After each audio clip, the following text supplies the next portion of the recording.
Elon Musk का इंसानों को मार्स पर बसाने का प्लान हमें कोई ख्याली या फिक्शनल स्टोरी से कम नहीं लगता। टेस्ला और स्पेस एक्स कंपनी के मालिक इलॉन मस्क का वाज़े तौर पे प्लान है कि 2050 तक वो मार्स पर इंसानों का एक पूरा शहर बनाएगा जिसमें 10 लाख इंसान रह सकेंगे, और वो भी अर्थ की मदद के बगैर। इलॉन मस्क के इस प्लान का मजाक उड़ाया जाता था, लेकिन मार्स कॉलोनाइजेशन के इस ख्वाब पर लोग तब यकीन करने लगे जब नासा ने भी स्पेस एक्स के मार्स मिशन को ज्वाइन कर लिया। क्योंकि पिछले कई सालों से स्पेस एक्स रॉकेट टेक्नोलॉजी में काफी ज्यादा तरक्की कर चुकी है। जैसा कि हम जानते हैं कि इलॉन मस्क की company Tesla electric auto pilot cars बनाने में भी एक्सपर्ट है। इसी तरह स्पेस एक्स के रॉकेट्स में भी ऐसी टेक्नोलॉजी इस्तेमाल की गई है जिसमें वो कम से कम फ्यूल यूज करके स्पेस तक पहुंचाने की कैपेबिलिटी रखते हैं।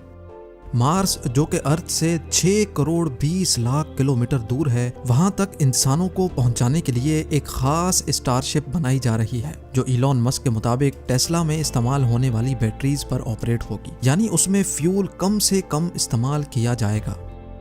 मार्स तक तो वो इंसानों को पहुंचा देगा, लेकिन सवाल ये उठता है कि मार्स पर इंसानों की कॉलोनी कैसे मुमकिन होगी। आखिर इलॉन मस्क और नासा इस हरे भरे अर्थ को छोड़कर इंसानों को इस बंजर मार्स की जमीन पर क्यों बसाना चाहते हैं? ना ही वहाँ सांस लेने के लिए ऑक्सीजन है, ना ही खाने पीने का सामान, और ना ही -100 डिग्री सेल्सियस जितनी सर्दी में सर छुपाने की जगह। जब वहाँ इंसान के रहने की कोई बेसिक फैसिलिटी भी मौजूद नहीं है, तो आखिर मार्स पर इंसानों की कॉलोनी बनाना मुमकिन कैसे होगा? ज़ेम टीवी की वीडियोस में एक बार फिर से खुशामदीद। नाजरीन, यही वो सवालात हैं जिनके जवाब आप इस वीडियो में जान सकेंगे। सबसे पहले बात करते हैं कि जब इस अर्थ पर इंसान के रहने की सारी नेचुरल फैसिलिटीज मौजूद हैं, तो फिर इंसानों को मार्स पर भेजने की जरूरत ही क्या है? पिछली कई सदियों से हमारे प्लेनेट अर्थ की हेल्थ के ऊपर जो भी रिसर्च हो रही थी, अफसोस के साथ उन तमाम रिसर्च के रिजल्ट्स नेगेटिव आए हैं। साइंसदानों का कहना है कि जब से इंसान ने फॉसिल फ्यूल्स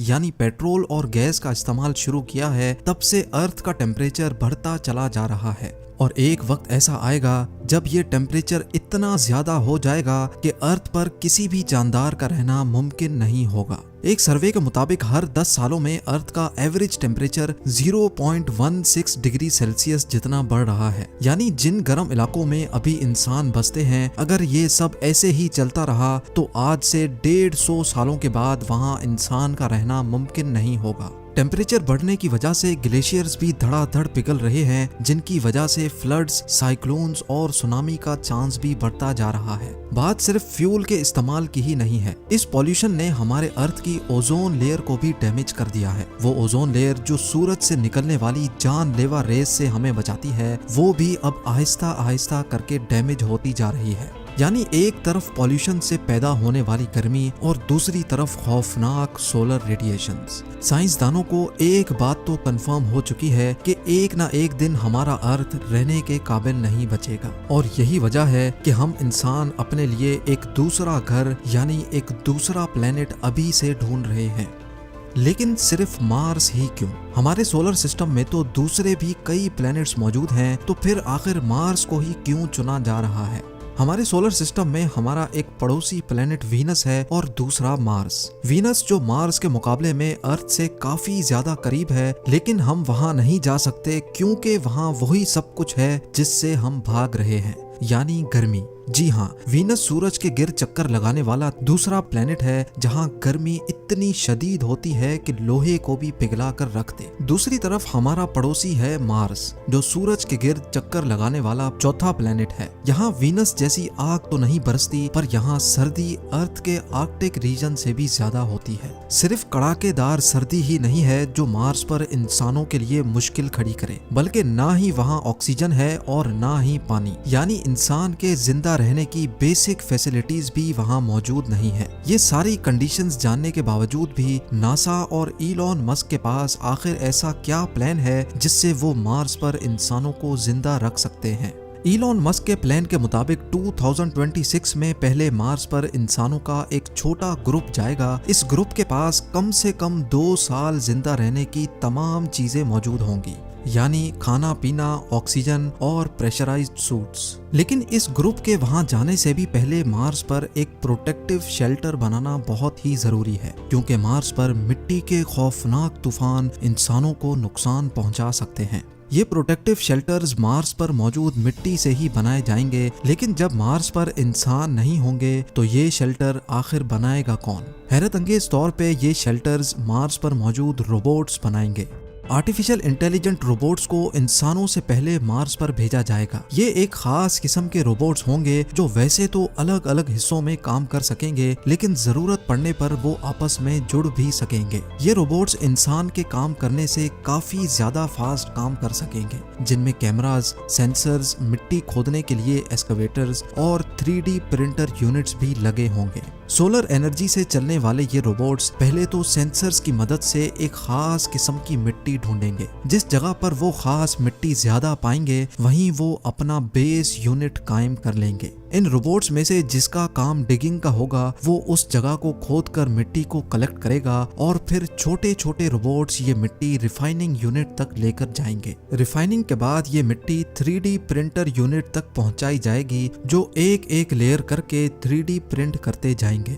कई महीनों तक ये काम ऐसे ही चलता रहेगा, जिसको अर्थ से बैठकर भी मॉनिटर किया जा सकेगा। शेल्टर कंप्लीट होने के बाद स्टार्ट होगा रोबोट्स का दूसरा फेज। अब मार्स पर पहली बार इंसानों का एक ग्रुप लैंड करेगा। क्योंकि इंसान यहाँ पहली बार लैंड करेंगे, इसीलिए इनके पास काफी सारा सामान भी मौजूद होगा। मार्स पर मौजूद रोबोट्स इंसानों को वहाँ वेलकम करेंगे, उनका सामान उठाकर लैंडिंग साइट से बेस यूनिट तक लेके जाएंगे और बेस यूनिट के शेल्टर के अंदर छोटे छोटे यूनिट्स को रखा जाएगा, जो अपने आप इन्फ्लेट हो जाएंगे। क्योंकि मार्स का एटमॉस्फेरिक प्रेशर बहुत ही कम है, इसी वजह से इंसान वहाँ इन प्रेशराइज्ड यूनिट्स में रहेंगे। यानी इन यूनिट्स में अर्थ की तरह आर्टिफिशियल प्रेशर बनाया जाएगा। ये सारे प्रेशराइज्ड केबिन्स एक दूसरे से जुड़े होंगे और इनको इलेक्ट्रिसिटी देने के लिए एक सोलर फार्म रोबोट्स की मदद से कायम किया जाएगा। अगर किसी इंसान को बेस यूनिट से बाहर जाना होगा तो एक स्पेशल गाड़ी केबिन के दरवाजे से आकर फिक्स हो जाएगी, ताकि दरवाजा खोलने से अंदर का प्रेशर लीक ना हो सके।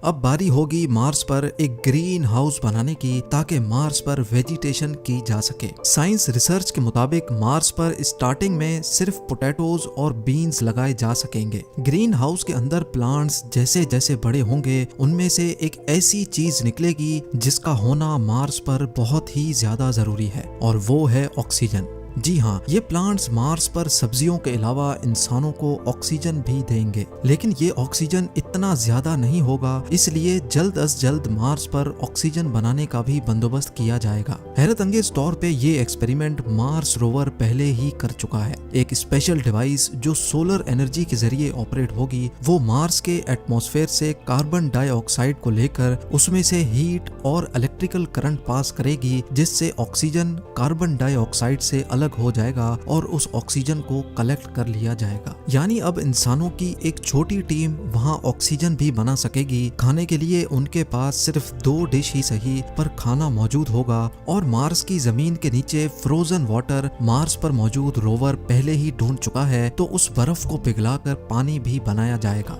100 बातों की एक बात, मार्स पर भेजे गए इंसान अब बगैर अर्थ की मदद से जिंदा भी रह सकेंगे और वक्त पड़ने पर वापस अर्थ की तरफ रवाना भी हो सकेंगे। लेकिन क्या ये सब ऐसे ही चलता रहेगा? क्या मार्स पर जाने वाले लोग कभी भी अपने केबिन से बाहर नहीं निकलेंगे? अगर मार्स पर जाकर भी ऐसी ही जिंदगी गुजारनी है, तो फिर इतने ज्यादा ताम झाम की आखिर जरूरत ही क्या थी? साइंसदानों के पास इस मसले का कोई सॉल्यूशन तो नहीं है, लेकिन उनका ये ख्याल है कि अगर मार्स के एटमॉस्फेयर में कुछ ऐसी चेंजेस की जाएं जिससे मार्स का टेम्परेचर बढ़ जाए, तो शायद आने वाले 100 या 200 सालों के बाद मार्स वैसा ही हरा भरा हो सकता है जैसा अभी हमारा अर्थ है। यानी साइंसदानों के मुताबिक मार्स का टेम्परेचर बढ़ाने से वहाँ दोबारा जिंदगी पाई जा सकती है, और इस काम के लिए जो आइडियाज दिए जा रहे हैं वो जानकर यकीन करना मुश्किल होगा। एक MIT स्टूडेंट मार्गरीटा मैरिनोवा का आइडिया है कि मार्स पर रोबोट्स की मदद से फैक्ट्रीज बनाई जाएं, जो सुबह शाम और दिन रात सिर्फ एक ही काम करेंगी। उनका काम होगा सिर्फ धुआं निकालना, और उस धुएं की वजह से मार्स में भी वही सब कुछ होगा जो अर्थ के साथ हो रहा है, यानी ग्लोबल वार्मिंग।